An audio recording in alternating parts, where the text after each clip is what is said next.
오늘의 사랑하는 묵상 시간입니다. 오늘 본문 말씀 요한복음 19장 31절입니다.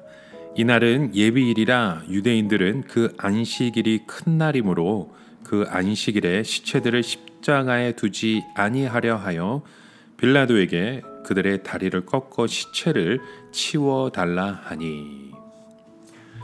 자, 우리 말씀에 보면 예수님께서 드디어 운명을 하시게 되었습니다. 예수님은 고통도 끝나고 이제 더 이상 이 세상에서 하실 일은 아무것도 없게 된 것이죠. 그러나 예수님은 돌아가신 후에도 성경은 그 말씀대로 성취되고 있음을 보여주십니다. 그 중에 하나가 오늘 본문의 말씀이죠. 그것은 예수님이 죽으신 날에 유월절 예비일이 있었는데 유대인들은 유월절이 되기 전에 시체를 장사해야 유월절을 온전히 지킬 수가 있었던 것입니다. 그런데 예수님이 너무 생각보다 빨리 운명을 하신 것이었죠. 대개 사람들을 십자가에 달려 놓으면 3일도 가고 4일도 가고 질긴 사람은 더 시간을 지체하는 경우도 있었다고 합니다. 그런데 예수님은 십자가에 달리신 지 6시간 정도 만에 운명을 하신 것입니다. 이 십자가에 못 박힌 죄수의 다리를 부러뜨려서 일찍 죽여주는 것을 로마인들은 크루리프라기움이라 하였습니다. 이 죄인들에게 엄청나게 봐주는 것이었죠. 군병들이 우선 예수님과 함께 십자가에 못 박힌 강도들을 보니까 아직 죽고 있지 않았던 것입니다. 그래서 다리를 부러뜨려서 죽게 하는 것이죠. 그러나 예수님께 와보니까 예수님이 이미 돌아가셨습니다. 그래서 한 군이 창으로 예수님의 옆구리를 찌르니까 물과 피가 함께 쏟아집니다. 유대인들은 오랫동안 유월절을 지나면서 양의 뼈를 꺾지 않았습니다. 하나님께서 유월절 양의 뼈를 꺾지 못하게 하셨기 때문이죠. 그런데 그 이유를 알지 못했던 겁니다. 최종적으로 예수님의 다리의 뼈가 꺾이지 않는 것을 통해서 그 말씀이 성취가 되었던 것이죠.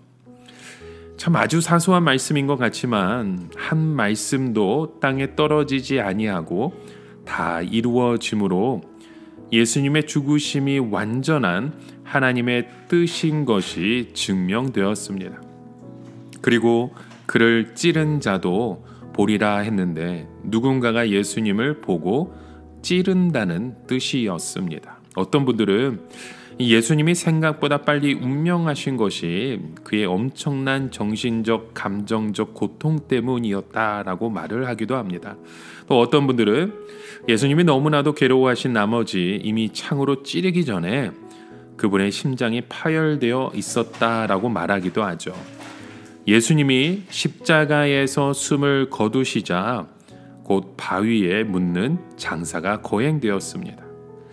자, 예수님의 제자 중에 숨은 제자가 있었죠. 그 사람은 아리마대 사람 요셉이었습니다. 이 사람은 예수님의 제자이지만 자신이 제자라는 것을 감히 드러내지 못하고 있었습니다. 그러나 막상 예수님이 십자가 위에서 죽으셨을 때 다른 제자들은 모두 정신을 차리지 못하고 도망을 쳤지만 이 숨은 제자가 나서서 예수님의 시체를 십자가에서 내리고 예수님의 시신을 향품과 함께 세마포로 싸서 아무도 장사하지 않는 자신의 돌무덤에 장사를 지냅니다.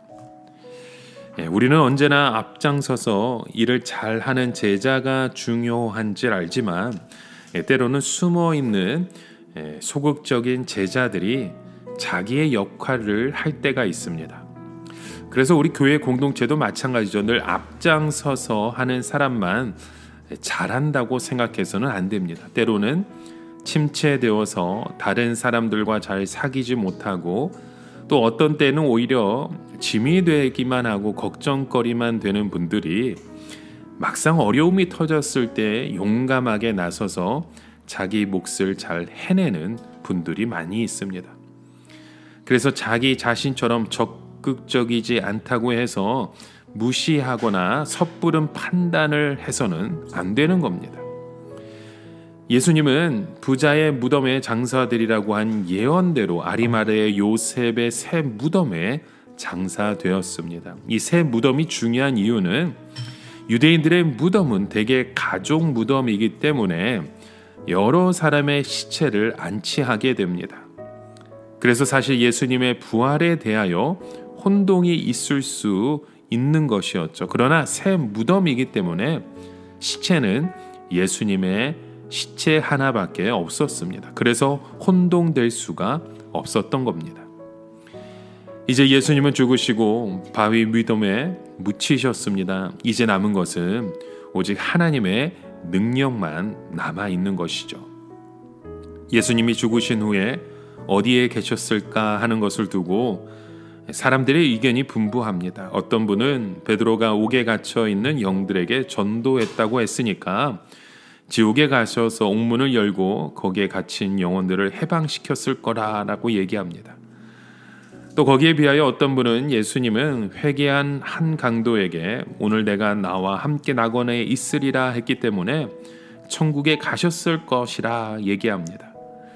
거기에 비하여 히브리서는 예수님이 자신의 피를 가지시고 하늘의 지성소에 올라가셔서 영단번호에 피의 제사를 드리셨다 말씀하고 있습니다.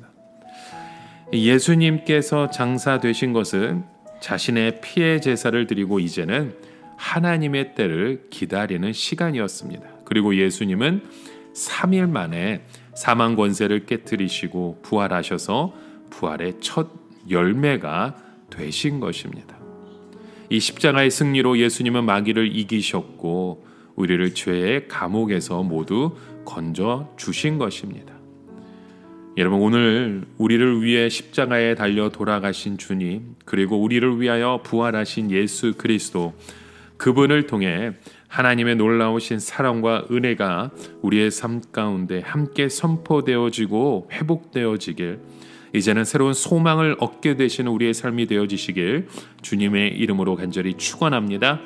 함께 기도합니다. 하나님 아버지, 우리를 위해 그 모든 고통을 십자가 위에서 다 지어주시고 마지막 남은 숨까지도 우리를 위해 토해내신 예수 그리스도, 그 주님을 우리는 믿습니다. 이제는 우리를 위해 부활하신 예수 그리스도처럼 하나님의 부활의 첫 열매가 되어주신 예수 그리스도만을 의지하며 주님만을 소망하게 하여 주시옵소서. 예수님의 이름으로 간절히 기도드립니다. 아멘.